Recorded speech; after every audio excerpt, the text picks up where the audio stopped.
A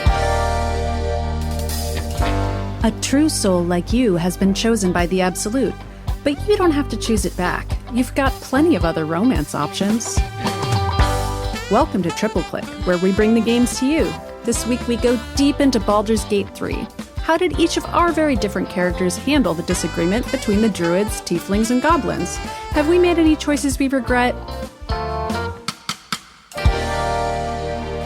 I'm Maddy Myers. I'm Jason Schreier. And I'm Kirk Hamilton, and hello. Hello. It's us again. We're back. Yep, here we are. We're back. How are you guys? We're ready to go. The party is reunited. We're ready for battle. There are only three of us, even though Baldur's Gate allows us to have 4 people in the party. It's true. We're playing on hard mode. It doesn't matter. We've chosen to strike out with 3.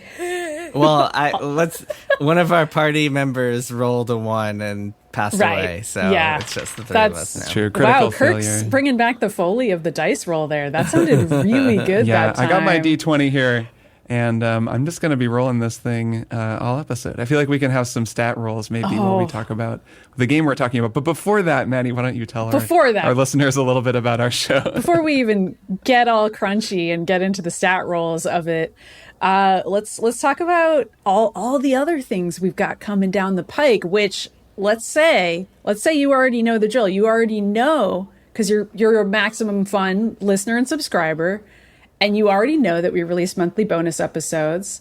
I won't even explain how to do it, but like hypothetically you would go to MaximumFun.org/join, but like you already know that. And you know that we are going to do a bonus episode about The Legend of Zelda Tears of the Kingdom.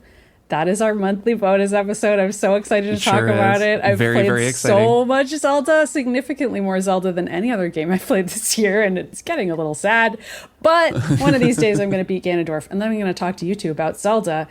Before that, though, for the main feed for everybody, we're going to talk about StarCraft 2 next week. But why did I say that? Because first, I do actually need to say MaximumFun.org/join again. Because I try to say the URL twice, like just in case people didn't hear it, which I know everyone does every week. Like everyone knows we're on Maximum Fun. They know it's a co-op. They know it's like a worker-owned co-op, and that they love Max Fun shows, and they love Triple Click, and they love supporting us.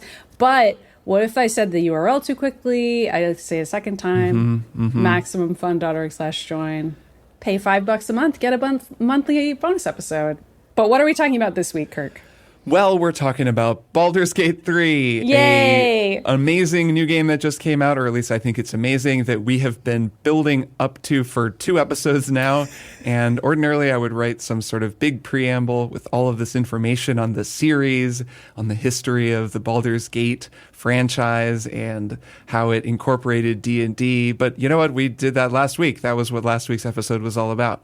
So I'll just say that it is a new role-playing game that's out on PC. It's coming to PlayStation 5 a little bit later. We have all been playing it. We started playing a little bit early with codes provided by Larian, though the review window for this game was very short, which is one reason that you won't see that many authoritative reviews yet, probably even as you're listening to this. But we've played varying amounts, and we're going to talk about it. We're going to talk about pretty much a lot of Act 1, I think. Jason is well past that, I know. I'm near the end of Act 1. We won't go too far past maybe the first 2/3. I'll say just the Goblin Camp, the Druid Circle, the general environment there for anyone playing the game. We're going to talk about quests, different outcomes, things that can happen, party members. But that's it, because, we know a lot of people haven't played much farther than that, and we haven't either. So I want to know what the two of you are thinking of this game. We're going to roll initiative. So I'm going to roll first. I rolled a 7. Jason's initiative roll. Oh, Jason rolled a 13. Whoa. And Maddy also rolled a 13, but Maddy didn't run the episode last week, so she gets a +1 because she's been given a +1. So Maddy actually gets a 14. So Maddy, you get to go first. Great. How much have you played? What are you thinking of Baldur's Gate 3? I feel like as of maybe an hour ago, I finally started to understand the combat in this game. But we'll get to that. I have played My Steam clock says 10 hours, but I feel like that's a lie, and I've played 20. I feel like the Steam clock is not accurate on this game. The Steam clock is almost always high, I think, but go ahead. Well, not the Steam clock, sorry. The in-game Baldur's Gate clock, where it tells me my save file. I feel like that is not true, because it doesn't count all the times that I have replayed a conversation or interaction in order to get a different outcome, or loaded a previous save, and then it saves over that, and it tells me how long that save is. Who's to say how long I've played Baldur's Gate 3? I don't know. I'm excited to talk about all the different choices that I made in the Goblin Camp when I finally got there. Well, what are you thinking of it? I'm digging it. I am still really overwhelmed by it in some ways that I would guess the two of you are not. Mostly just because this is my first Larian game, and there's a lot about it that's fiddly. I talked about this last week just from playing the first 2 to 3 hours, and even 10 hours in, I'm still learning a lot about the game. But I've finally played enough that I dig the story, and I feel like I'm getting to know the characters, and I'm designing my like She-Hulk-esque half-orc character that I'm playing as, and I feel like I know her, and I like that feeling. I just met a devil guy named Raphael who tried to get me to make a deal with him. Very sexy devil guy. A very sexy devil guy, but I don't trust him. I like how... for some reason, I don't. I like how many characters and choices the game throws at me. That sounds like a vague statement, but really it is just the way that this game operates. It feels like things are constantly being thrown at your face, and you just have to try to keep up. It's like real life. It's very chaotic. I don't know. I'm enjoying it. I think I'm a little scared of it sometimes because I worry that I'm going to screw up my entire game and like accidentally kill an entire village of people if I let them down. But that's how this video game works. It's like D&D. You can lose your entire character. And yeah, I don't know. I want to hear from you two. I feel like you two know a lot more about Larian games than I do. And I'm just like on a rocky cliffside, like trying to hurdle my way up, being like, I don't know. I guess I'm not going to make a deal with the devil, but I still got a worm in my head. I don't know what's going on. I just got here and I don't know any of these guys. That's my vibe when I'm playing Baldur's Gate 3. That's kind of a good way to play. Jason, you have played quite a bit more, I gather. Yes. How much have you played, and what are you thinking? Oh man. Okay, so yeah, I'm up to the titular city of Baldur's Gate, which Congrats. is pretty far in the game. Wow, it's that's like very the third far. act. My Steam counter, I just looked at my Steam counter and it says 52 hours, but I think about 10 hours of that was early access. So really it's closer to 40 on this current playthrough.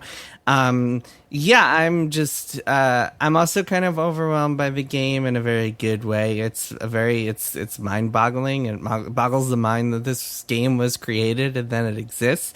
I think the best way to describe it is really that they just kind of have achieved what they were going for, in that it is the perfect recreation, or the best recreation of Dungeons and Dragons that I've ever seen from a video game, in the sense that it feels like you are in conversation with the dungeon master who is reacting to all of your choices and giving you just as many options as you might have in a D&D game. I mean, anyone who's played D&D, you kind of, if you haven't played D&D, you almost think of it as like this world of infinite possibility where you can just be like, I'm going to go and jump off a cliff and then fly into a gang of bugbears or whatever. Like, you can just kind of make things up on the fly. And that's a little bit part of it. But really what you're doing is you're kind of in conversation with the DM, and you really want to go along with what they have prepared for you. So in practice, when you're actually playing, you really only have a few options at any given moment.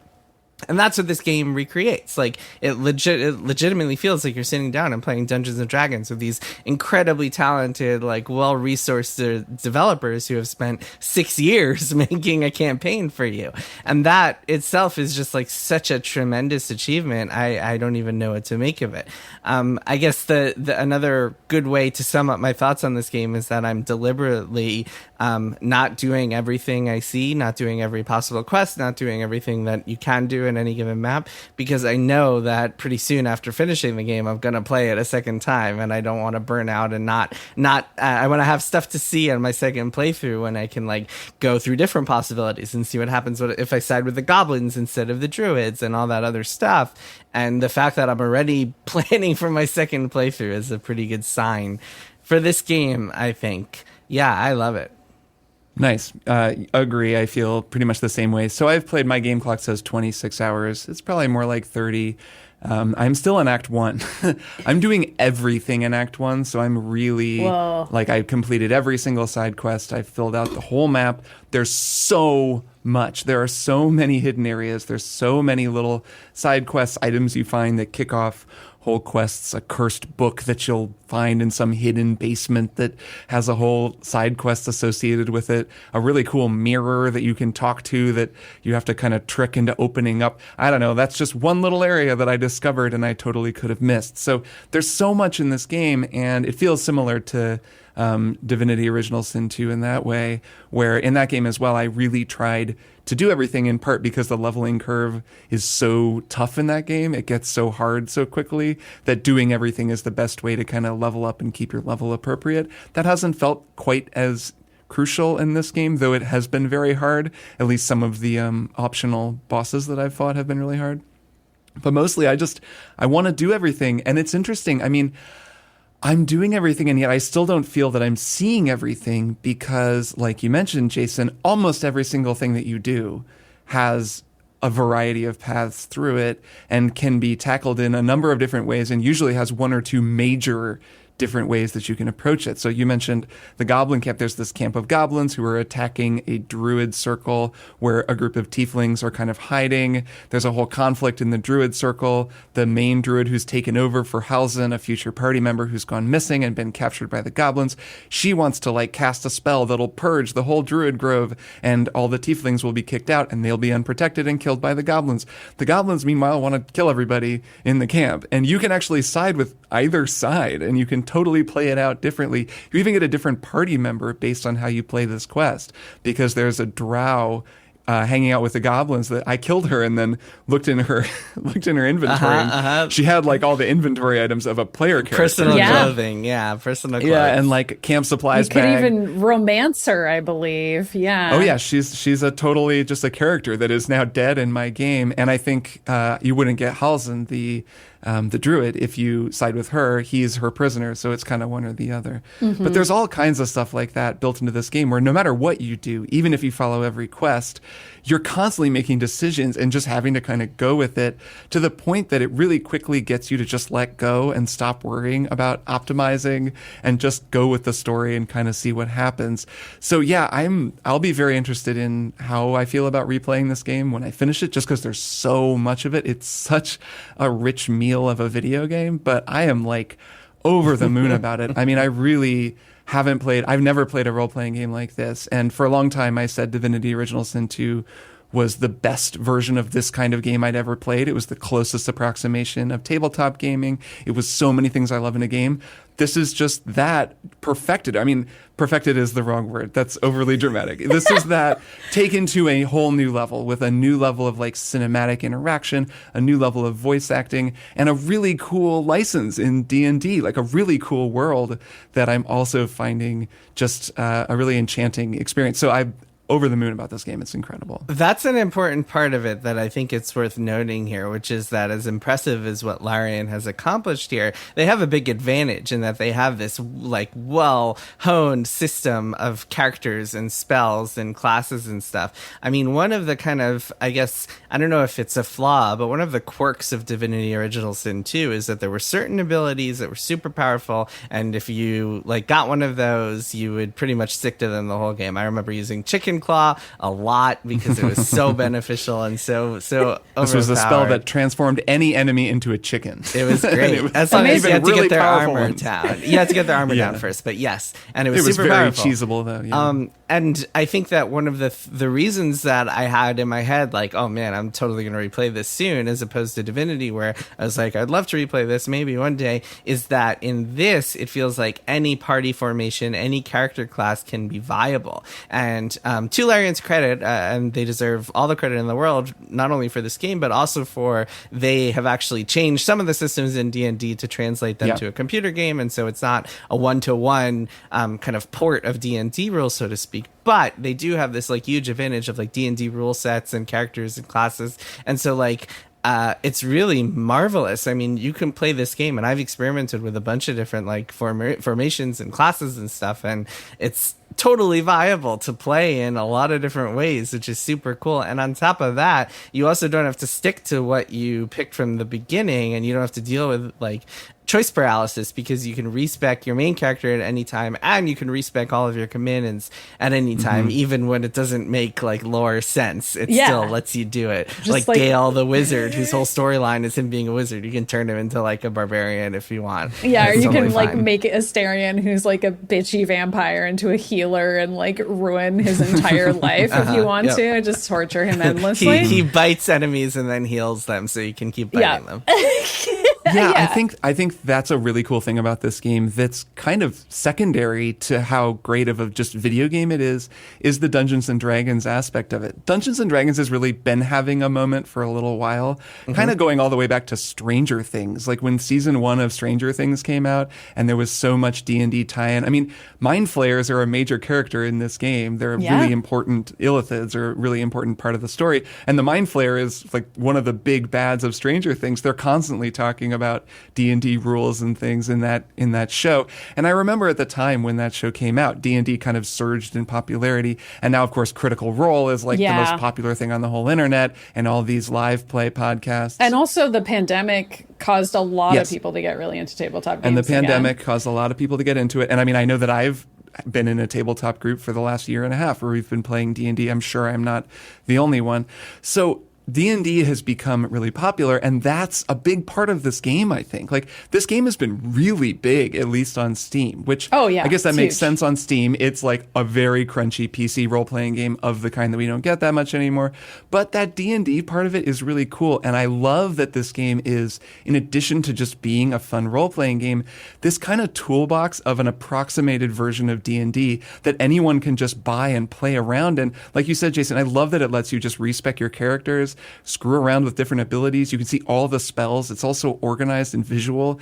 D&D can still feel really overwhelming, especially if you want to play a spellcaster, because spells and spell slots and preparing and rest and all of that stuff, it's a lot to keep track of when it's like a character sheet on a piece of paper, or even in something like I use D&D Beyond, which is an app that a lot of people use, very popular now, that sort of organizes things for you.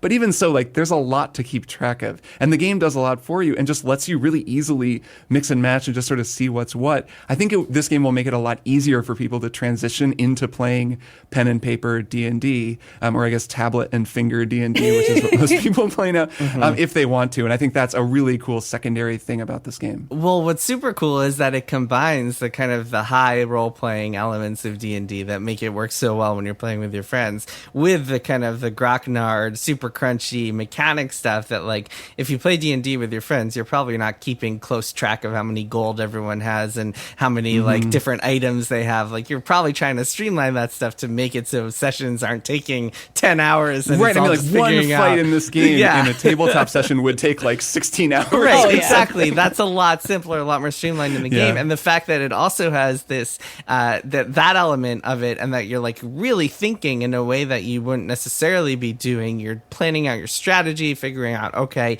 this guy has this many hit points left, so I have to heal him before I can attack this person. Okay, I have advantage here. A lot of that stuff, I think most D&D players, maybe some are a little bit crunchier than others, but I think your average casual D&D player is not spending a ton of time on that. So it's really cool to see that as part of this game as well, because it exercises both the choice, strategic, XCOM-y part of your brain, and also the I'm going to role play and smooch all my characters part of your brain, the BioWare part of your brain. And that I think is one big reason that it's become such a huge success. It's like it's got what BioWare fans love, and it's got what like hardcore Pillars of Eternity, Fallout New Vegas fans love too. It's got the best of both worlds. I wish it was a little better at teaching you how to use those systems. Like, again, I do feel like 10 hours in, I'm now finally understanding like positioning my characters. I can throw vials at people. I can, use various tools in order to climb up to places that I didn't know I could get to in the game. Like, there's some sort of Tears of the Kingdom-esque things you can do, like stacking a bunch of crates on top of each other, or like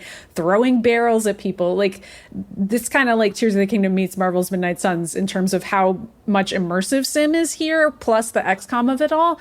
But boy, the game doesn't tell you that. Like, you really just have to click on everything and see what it does. And now that I've hit that level where I feel like I understand what I can do, I'm enjoying the combat a lot more.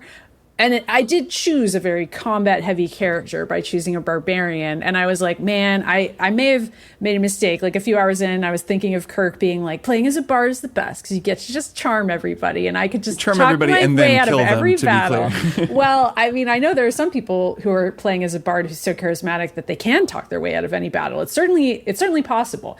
But regardless, I am punching and kicking my way out of every battle. So I made the decision that it was like, okay, Maddy, you got to get freaking tactical here. And I finally feel like I'm there. But it's like one of my few complaints about the game is that it doesn't really on-ramp you very much. You just have to try things and click on everything and be like, what does this do? What does this do? And most of the time, I'll just end up doing way better in a battle when I die, not because I've gotten better dice rolls, but because I'm like, well, now I know the position of every single enemy on the map, where they're going to stream in from, what kinds of environmental attacks they're probably going to use. So if I re-roll this whole fight, I can probably cream them because I now know everything that could happen in this area, which is also something that I'm like, I've played tabletop games. That's not necessarily as much a part of the tactics there as it is in a video game. Yeah, I think that this game can be a very harsh teacher. I've definitely lost a lot of fights and had to do them over. Yep. And then I kick the crap out of them because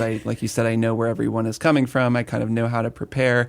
I had an incredible encounter where I basically, I was in a sort of darker, harder, later area of Act 1 and fought this huge monster that was kind of out of my league, but I beat it. And right as I was beating it at the end of the fight, some other NPC, like a monster, wandered into the zone that I was in and saw that I was fighting and started alerting its friends. And then suddenly all these huge other monsters came in and I was stuck in a basically second wave fight without any chance to rest or recover my abilities. So I had a save at this point where I just killed this big monster. And I was like, I don't want to give up this kill, but I don't know how to escape from this fight because I could not win the fight. And I wound up trying to engineer an escape for probably 45 minutes, just trying to pass around scrolls. I had a hasty escape scroll, a couple of Misty Step, which is a teleport scroll. Yep. I wound up realizing I had a potion of invisibility. And actually, my tip to anybody who's struggling with a fight, especially if you've kind of gotten used to it, if you do hit a fight that's tough, and there are a couple of bosses, especially optional bosses,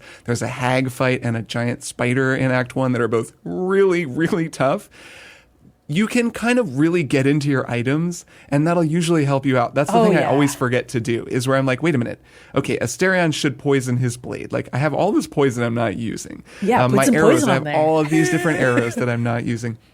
So anyways, that was an amazing kind of problem-solving sequence, but I only got to it through trial and error, just over and over and over again. So yeah, this game can be a pretty harsh teacher, and agree that it doesn't on-ramp you well, especially I am pretty conversant in Larian games. Jason, I know you are too, because we both played so much of their last game or games.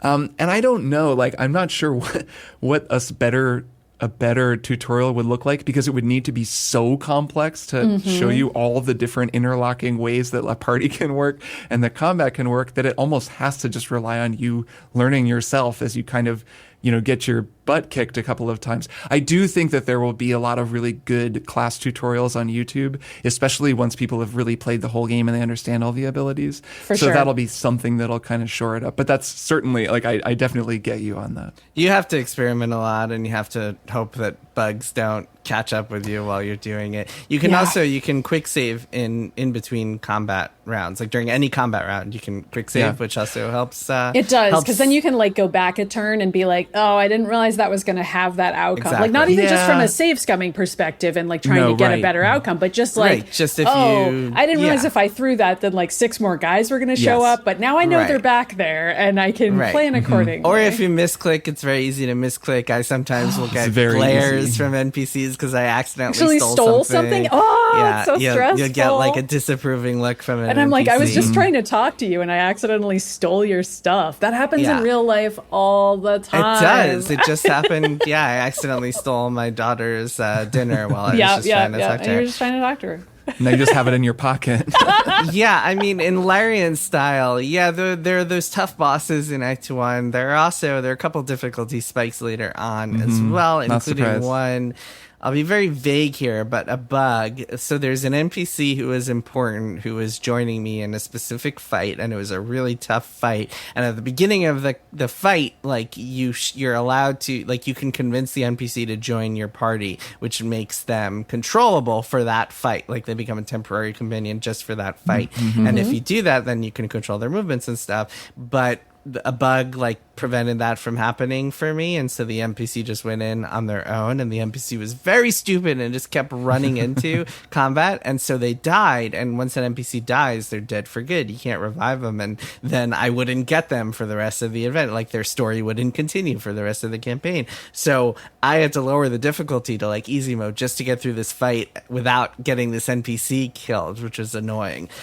So there's some stuff like that. I mean, this game is full of bugs, as you might expect from had some crashes. Complex. It doesn't auto-save enough given how crashy it is, because it does crash sometimes. The autosave is not friendly. So I play in the controller, which feels amazing, by the way. Oh, yeah. And I've gotten to the habit of just like you hold R2 and then you press square on the DualShock or triangle on the DualShock and it saves. And I do that like every 5 seconds. So if you quick save, if you get into the habit of quick saving a lot, the crashes aren't so bad. But it's yes, like how I used to save my papers back in the day when I had a really old computer. I gotta just get back into that habit. Exactly, again. yeah. Just obsessively you never know. pressing Control S all the You're time. You're dealing with an unstable like it's platform. 1999. Mm-hmm. Yep. That was always the first tip I gave to my score writing class when I taught that. I was that software stability. I would be like, save. Command S. Like, that's the first thing. Forget about any of the notes. Just hit Command S every 30 seconds because this thing likes to crash. Yeah, it's just so 90s. It's like the most 90s aspect of the game is how many times you're proverbially hitting Command S. It's pretty hilarious, honestly. So let's talk a little bit about the storytelling and the characters, because I think that is a really amazing thing about this game. And as a Larian fan and someone who played Divinity Original Sin, that's the biggest advancement in this game. Like, the Dungeons and Dragons part is really cool. The new world is really cool. But the way that conversations play out, the character designs and the character animations, just how beautiful all of these extremely hot people are. They look so good. It's a really cool part of the game, and it really adds a lot compared to Divinity, which had great character designs, but you never saw anyone up close. It was always kind of from a distance. And so this just adds that BioWare conversational element to each interaction. And yeah, it's really adding to the game for me. And a big part of that is how well written, especially the party member NPCs are. There are some great characters here. Karlach, this demon lady that you meet. I think, Maddy, you maybe haven't met her yet. I haven't yet. I love Halson, though. I just got him. He's the best. I love his bear He's mode. cool. She is amazing. She is like gonna be the fan favorite character, I think. Super, super cool character. This like red demon with a mechanical fiery heart that needs like tune-ups. She has that thing that great NPCs have where she loves everything. She's so psyched because she escaped from hell. And she's like, man, this is great. Like, I get to be free. I get to do whatever I want. You're really cool. Everything seems awesome. She's the only character I've ever met in a video game where you select her in combat and she goes, fuck yeah. That's her bark that she says. That's great. I love that. So she's amazing. And I actually want to talk a little bit about Asterion, who is the vampire you mentioned earlier. Yeah. Maddy. He's a great hilarious too. moment very early in the game where you get this like pale elf or like maybe elf, half elf. Anyways, this guy with kind of like pointy ears and fangs and very pale skin, and his hair. He looks like Spike from Buffy. He looks exactly like Spike from Buffy. If Spike was an elf, yes. 15 minutes later, he's like, I have a confession. I'm a vampire. And I'm like, dude, I know you're a vampire. You're the most obvious vampire. That's a dialogue option. It's like, I know. It's like, don't think. You get to say, very, I very knew funny. that, dude. Yeah. Which is also great, is that like oftentimes you get to select the thing that you were wanting to say. That you were actually thinking. Yeah, it's incredible. Yeah, there are a couple of good examples of that as you go on. So that moment when he reveals himself to you, it's very funny for a number of reasons. And also, like, it's just a really good example of how good the writers of this game are at crafting these little situations for you to make your way through. Because I constantly find myself challenged by the decisions that I have to make just because I'm not really sure what the right way to go is. I just met this guy. He's very charming. I want him to be in my party. He's a good rogue. But the first real interaction you have with him is in camp. So to explain to people, you long rest in Dungeons and Dragons. That's a long-standing thing. That's how you kind of recover a lot of your abilities and your spell slots. In this game, when you long rest, you basically warp to a camp that exists in a sort of pocket universe. It exists somewhere in the area you are. So if you're underground, you're camping in a cave. If you're up in a field, you're just camping in the woods somewhere. It's cool. It always sort of reflects where you are. And you go to camp, and that's where you do all of your kind of character conversations like you would in a BioWare game, aboard the Normandy or whatever. Like, that's kind of where romance happens and other story stuff plays out. And the first time that you sleep with Astarion, you see him creeping around at night, and it's not really clear what's going on. You're like, wait a minute, why is that guy creeping around? And then the next time you long rest, you wake up and he's about to try to drink your blood.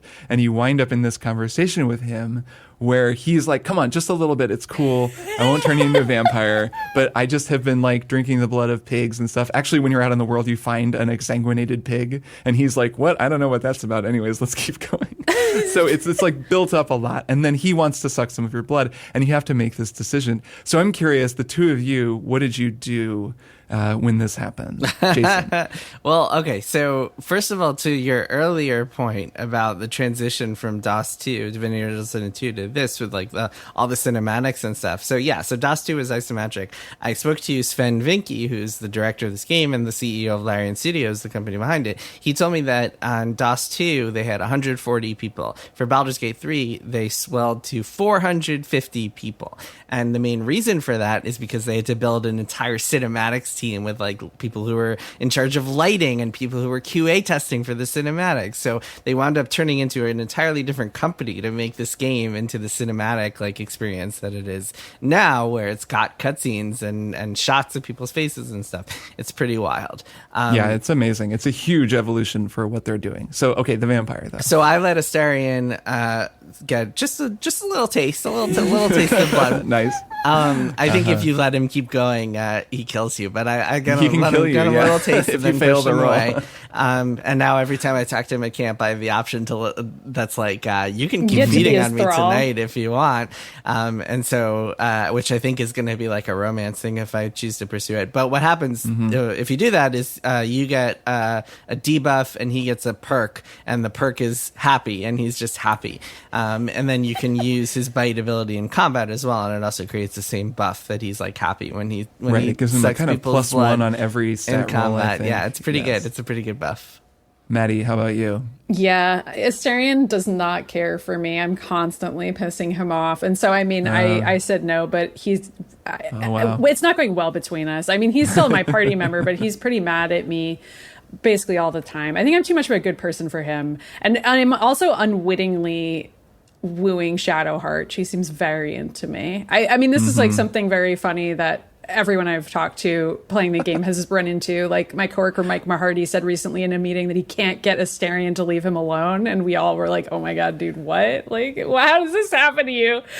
That's funny. Shadowheart opened right up to me, and it's funny because her character she is a worshiper of Shar who has had her memory erased. She's like she wants to be a dark justiciar. So she's this sort of dark magic she's like user, like your dark goth priest. GF potentially. She's very like the hot goth in your group, and it's funny because she like immediately trusted my character and started revealing her backstory, which like my bard character is very charming, but also she seems like someone who's just been dying for someone to talk to. But then I found over the course of this first act that really everyone in camp is up for it. There's a party sequence a little bit later. Well, you're charismatic, so that's probably part of it for you. But go on. Yeah, I don't know, because I haven't done any charisma checks against them or anything. There's just a party sequence where everybody's having a good time at night, one night, and you can basically ask anyone to go off with you. And I'm assuming, at least at this stage in the game, that they can. So there's kind of like, I think, and then there are these multi-staged romances that I think you can start and stop. Everyone kind of notices what's going on with you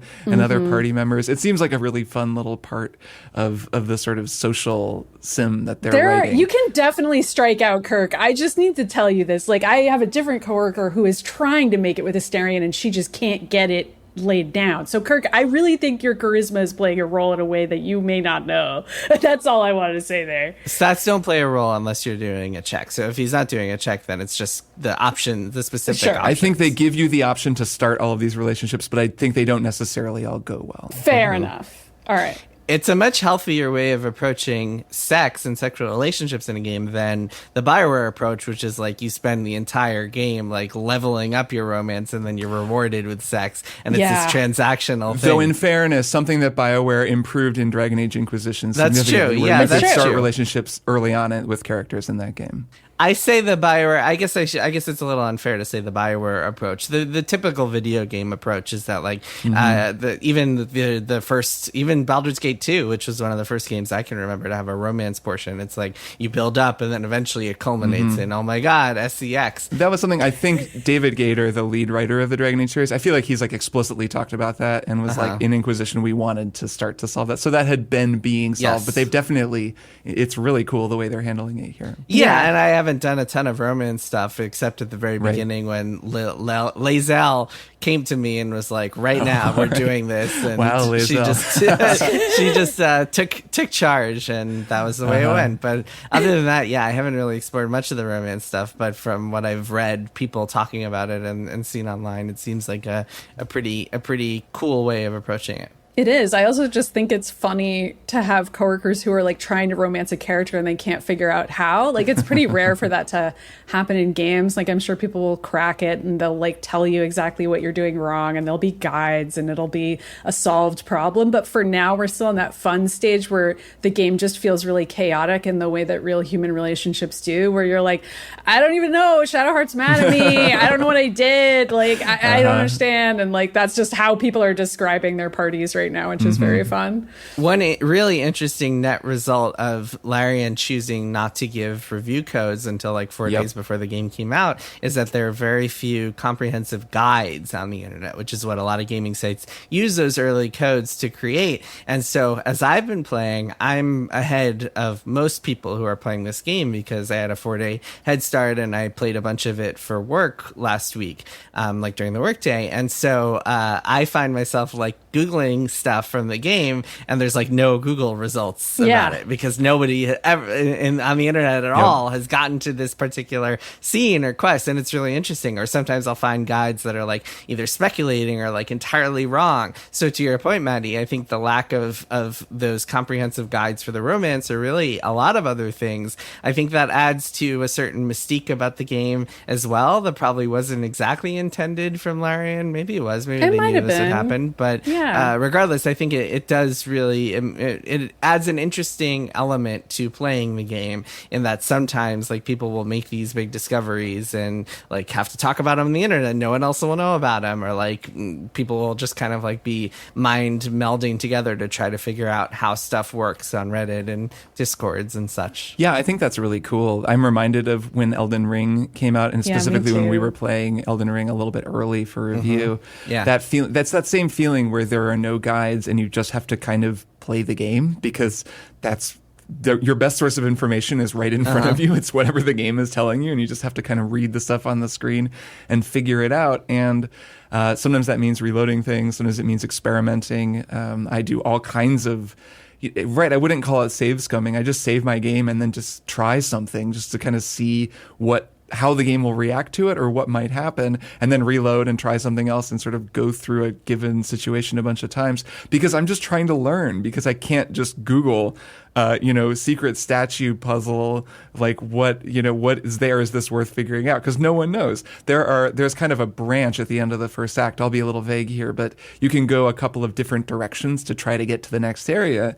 And I'm not totally clear still on like whether I can go up one and then go up the other one. Like, I think I can. I'm kind of exploring them both. I don't really know where Act 2 begins. It's kind of an exciting feeling to not be able to just look and find a totally detailed, like down to every grain of sand map on the internet of a game, especially a game this complicated and a game that will eventually be mapped to that level of detail. It's a really cool time to be playing it. Yeah, it's interesting. It definitely adds a layer of, there's kind kind of this tension of like, do I play this on launch or do I wait a couple months till more of the bugs have been fixed? And so one pro to playing it on launch is that sense of mystery. One con is that it's got a lot more bugs than it will in a few months. Yeah, totally agree. So I want to hear, Maddy, I don't know if you said you got Halcyon. I want to hear, did you guys just defend the Druid Grove? Did you kill the goblin leaders in the camp? Or did you have to do the big defense? Like, what was your respective outcomes for this?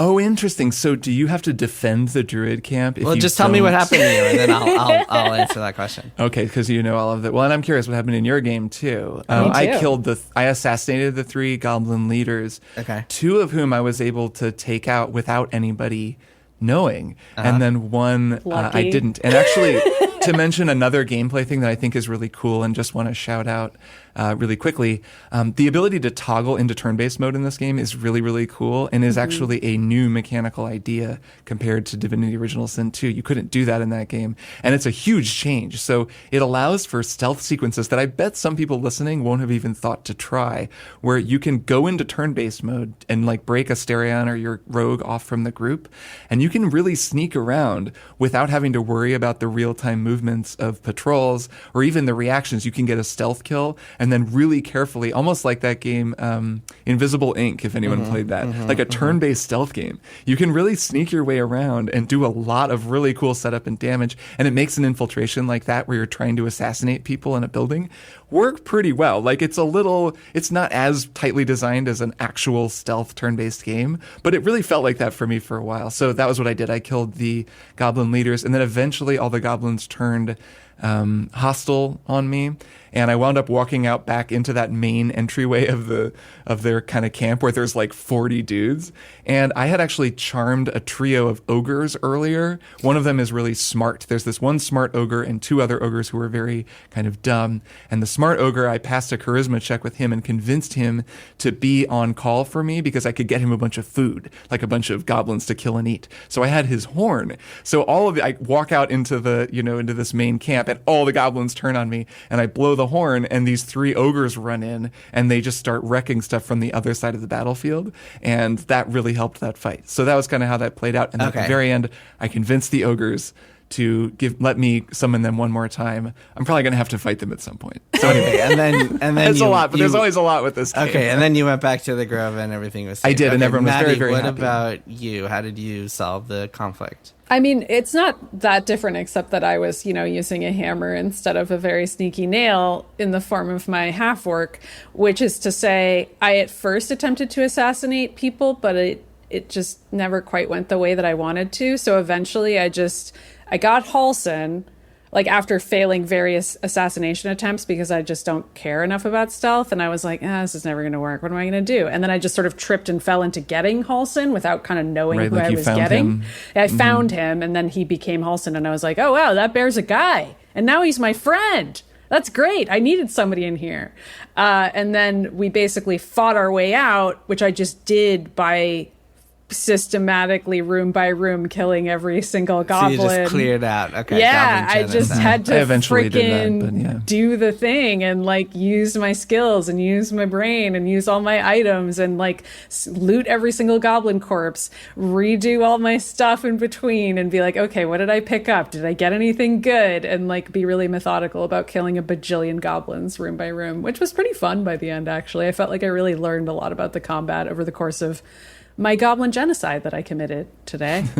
I saved what the about you? There are a lot of different outcomes that can happen here. And so I'll tell you what happened to me. I freed the goblin prisoner from the tieflings, Saza. And then I let her, I met up with her in front of the goblin fortress, and I convinced her to let me inside and made everyone friendly as a result of that. And then she took me to Minthara. I spoke to Minthara. I told Minthara that I would betray the druids and the tieflings and let her army in when they came to invade. And then they all went off and they went to go invade because Saza the goblin told Minthara where the druid enclave was. So then I went back back to the druids, and then you can kind of set up your defenses on the wall, that big wall. They have some barrels of oil that you can throw at the ground, so you can like set some fire traps and stuff. They have a bunch of dudes with archers and stuff. And then when Minthara and her army arrive, you blow this war horn, and all of your characters get blessed. Right, that horn. And then they all arrive, and then Minthara communicates with you, and she's like, "You said you were gonna betray them and open the gate for us, so open the gate." And you can either do that and side with the goblins, or you can be like, "Nah." And so I was like, "Nah." And then we have this defense of the Druid Enclave, and then you have to be careful because you don't want your boy Zevlor to die because he's an important character. But still, you can fight off the goblins, and that is what I was talking about last week when I talked about the ogre throwing the barrels that then turned into goblins. That's like their siege weapon. On top of that rampart, so they throw barrels with goblins inside at you.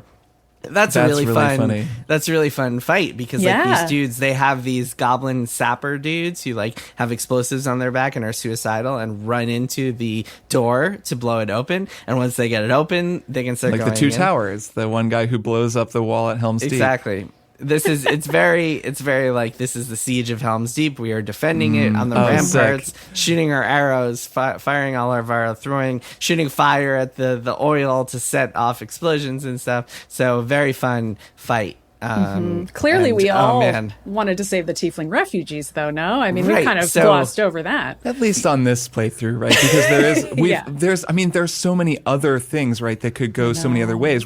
I think we mentioned it on an earlier episode that there's a dark urge that you can give your character where they have this dark serial killer inside of them. This is why I plan on replaying it, so I can do the dark urge. And the tieflings keep coming back. All these characters could potentially keep coming back. So like later in the game, I found the corpse of Saza, the goblin prisoner who I let escape, and I was like, oh, could I have made her survive and then like run into her later? Then much later in the game, you keep running into throughout the game, you keep running into some of these same characters. Like there is so many different branches of like consequences for your decisions in Act 1 coming back later. It is incredibly cool, and just again makes me feel like I have to play this game 10 times to understand it. One other thing to mention, I know we're running out of time, but one other thing to mention in the course of playing through this, something that I've been amazed by is between detect thoughts and speak with dead, there are so many other conversations that I'm not even seeing. And animals you can talk to. Yes, and the animals. I have a ritual now where I just drink an animal's talking potion at the beginning of every day because like there's so many animals to talk to.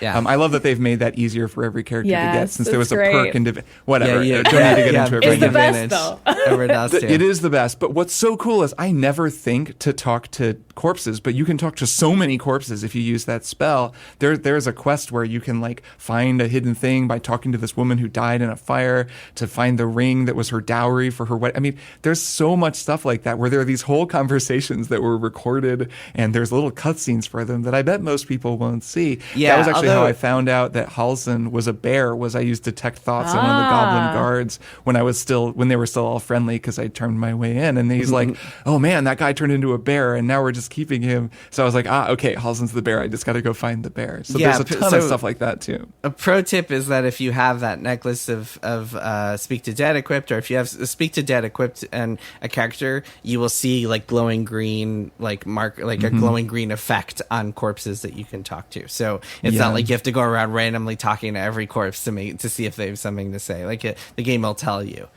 This was I forget what it's called, the soul something. There was an ability in Divinity Original Sin 2 that was very similar. There was even a mod they released later where you could just have it be active all the time, so you could see all the, you wouldn't miss any of those conversations. Yeah. But there's something cool about being able to miss them too. Yeah, well, and then also to your point about detect thoughts, if you don't have that ability, you might be able to like tell what they're thinking in another way.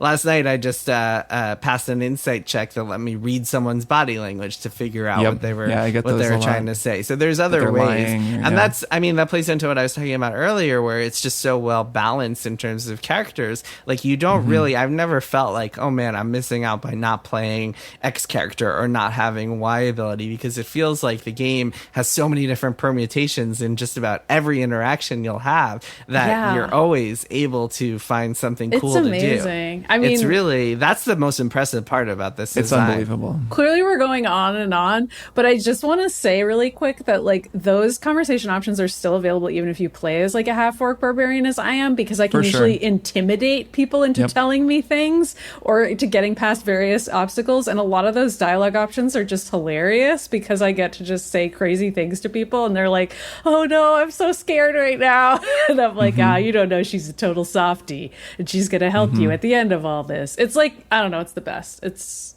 very fun. Yeah, it's a really, really impressive piece of work. I'm amazed by it and can't wait to keep playing it. And I'm sure that we'll talk about it more on the show. So those are our early thoughts, but it's clearly so big. There's so much more. Yeah, there's so much more to say. But yeah, let's take a break for now and come back for one more thing. You there? Have you considered listening to the Beef and Dairy Network, an award-winning comedy show in the form of a newsletter podcast for the beef and dairy industries? Well, maybe you should. And why don't you try our most recent episode, episode 99, which features American man Paul F. Tompkins playing Queen Elizabeth II's former personal beef sommelier. Her Majesty Queen Elizabeth II and I laying on the floor of her bedroom, just helplessly laughing till tears run down our faces as corgis are jumping on us, over us, licking us. That is a day that I will treasure forever until I am executed. Find the show at MaximumFun.org. I hope there's beef in heaven. Hey there, beautiful people. I'm Jarrett Hill. And I'm Tre'vell Anderson. And we want to know, have you ever had mixed feelings about the things that you love? Ooh, maybe about the things that you hate? Then Fanti is the show for you. Fanti is the podcast for all those complex and complicado conversations about the gray areas in our lives. You might have conflicting feelings about Kamala Harris or propaganda or interracial friending.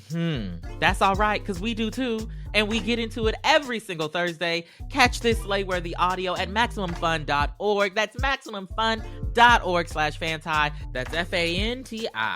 Come get all this good. Or this great. And we're back for one more thing. I'll go first because mine is just a quick recommendation. It's an episode of the podcast Into It, hosted by Sam Sanders, called Country Music's Race Problem.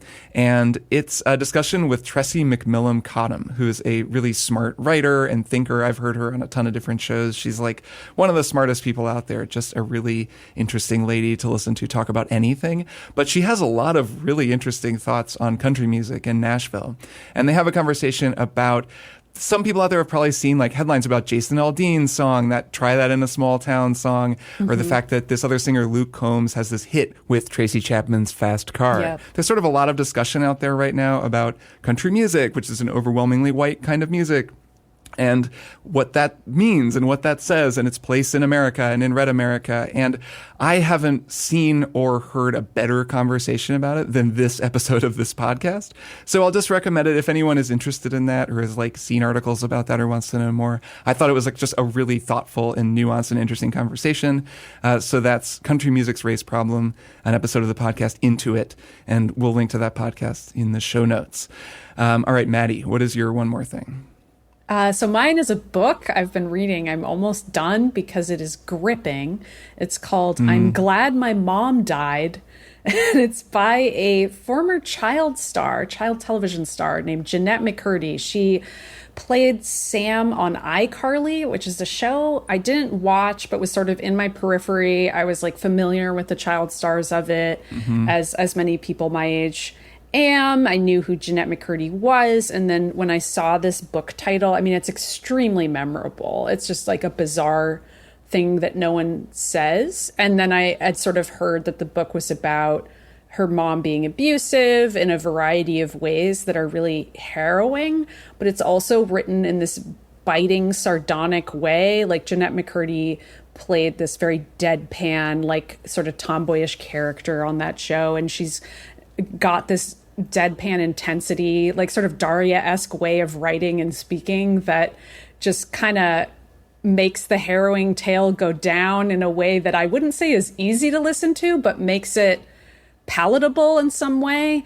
But yeah, I mean, content warning for sexual abuse on the part of her mom, anorexia, all kinds of other really just shocking stuff. But it's like a thriller. Like I like couldn't put it down, as it were, because I was like, well, let me give this a try. I don't really know what to expect of this memoir. I like memoirs, but it's it's just really beautifully written and powerful and like kind of funny in a weird way.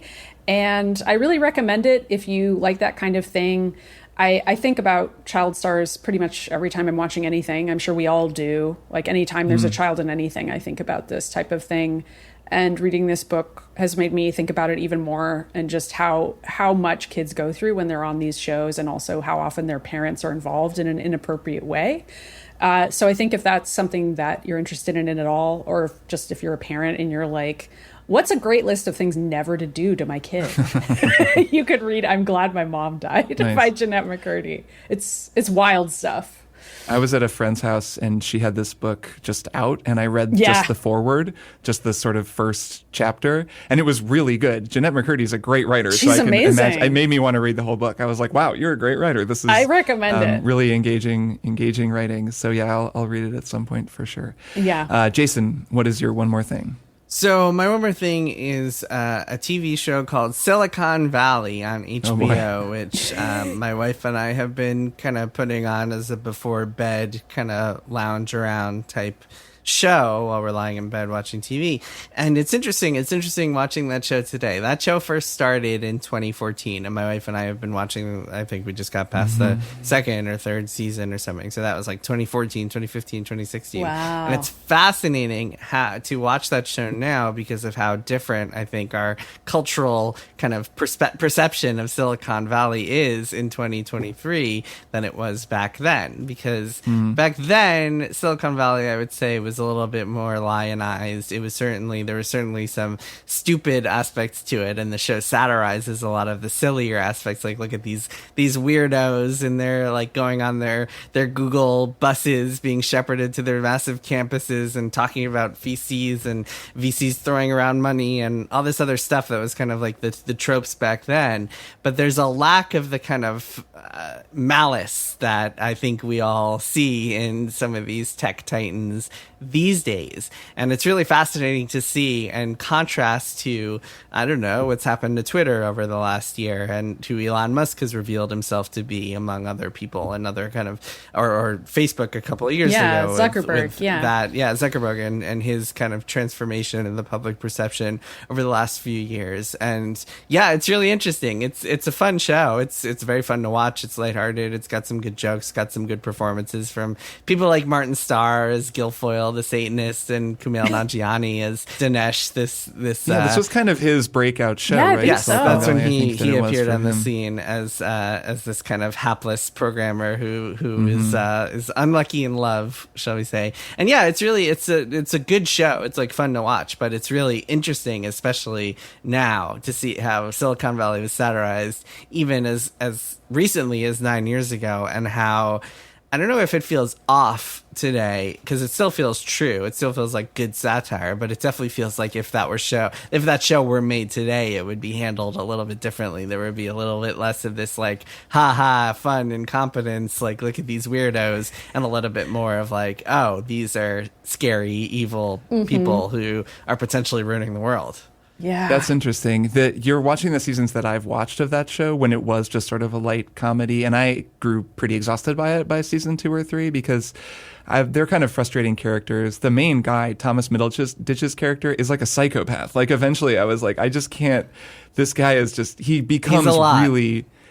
especially like by season 3 or so, or 4, and also they just have to keep failing so they can keep being underdogs, and it gets very frustrating. There's a lot of the whole, it's very reminiscent of the show Entourage back in the day, where it was like, is Vinny going to be able to make a movie? No, he's not. Yes, he is. And that was the same storyline every time. This is the same and sort of it's a thing. Mike Judge show, so a much more like directly satirical. But yeah, but I did stop watching, and I wonder, I mean, the show aired through 2019, and I wonder...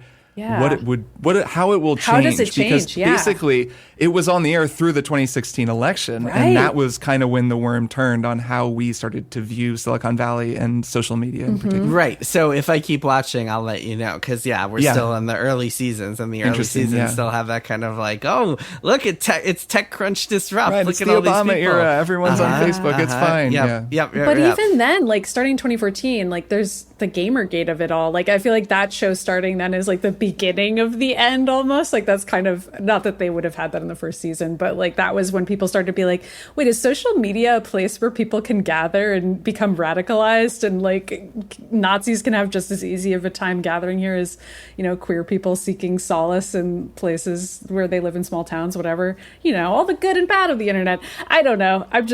I don't know if I could watch it. I feel like it would drive me insane. I think it probably would take them a little bit longer to synthesize it than like the actual year Gamergate happened, but I'm sure that will become an element in the show. I'm guessing that I'm partly thinking of it because I just recently watched the new Party Downs, which I think are amazing, and also have like Martin Starr as sort of like a failure nerd character, and they have him like making Andrew Tate-esque videos online, and then like Gamergaters get really into him, and I like thought that was a really clever way to take the character where Martin Starr had originally played this like sexist, clueless MRA type in the first version of Party Down, but like never really interrogated that in that time period, but then later having him grow up into like an unwitting MRA on the internet and having his arc be like, wait, I don't want to be this person, I thought was really well done while still being comedic. So it's not to say I don't think that Silicon Valley could pull it off. It just is like probably way harder to do it between 2014 and 2019 as opposed to what Party Down got to do, for better or worse, which was get canceled and then have like 10 years go by and then be like, all right, what social commentary do we want to make about celebrity in the modern era with these comedic actors? I think the key difference between back then and closer to now is that back then it was like, okay, reactionaries can take control of the internet and use it, and like these sites, and use them for awful things, but there was also an assumption that the people running the things didn't want that to happen. Yes. And I think more recently it's been like, oh, the people running these things, there's a lot of malice there too. And it's not just like blind incompetence and like ignorance and whatever. So I think that to me is the big difference when you're talking about a show that looks at these founders. Like if Gamergate happened in that universe, it would be treated differently in 2014 than it was in than it would be in 2023. But anyway, that just some it's interesting. It's just interesting to watch. It's still very enjoyable. Like it's a very fun show to watch before bed, like when you're playing Zelda or whatever, like a thoughtless show. It's a very fun to watch, and the performances are really good. I mean, Martin Starr, Kumail, Thomas Middleditch, they're all great. But yeah, it's really interesting. Zach Woods, by the way, is just like an all-time scene stealer. Zach Woods is Donald, aka Jared, who just has the best lines in the show. Like he's amazing in the new season of The After Party, and is absolutely incredible in it. Oh man, I forgot. I forgot that was airing. I have to watch that. Thank you for. All right, well, this isn't 2 more things. This isn't 5 more things. But tune in for our Silicon Valley recap podcast that we'll be launching on Maximum Fun soon. In the meantime, that's it. That's it for us. This was a very fun episode because we had a really fun game to talk about. Thanks everyone for listening. As always, Maddy and Jason, I will see the 2 of you next week. See you next week. Bye. Triple Click is produced by Jason Schreier, Maddy Myers, and me, Kirk Hamilton. I edit and mix the show and also wrote our theme music. Our show art is by Tom DJ. Some of the games and products we talked about on this episode may have been sent to us for free for review consideration. You can find a link to our ethics policy in the show notes. Triple Click is a proud member of the Maximum Fun Podcast Network, and if you like our show, we hope you'll consider supporting us by becoming a member at MaximumFun.org/join. Find us on Twitter at TripleClickPod, send email to tripleclick@MaximumFun.org, and find a link to our Discord in the show notes. Thanks for listening. See you next time.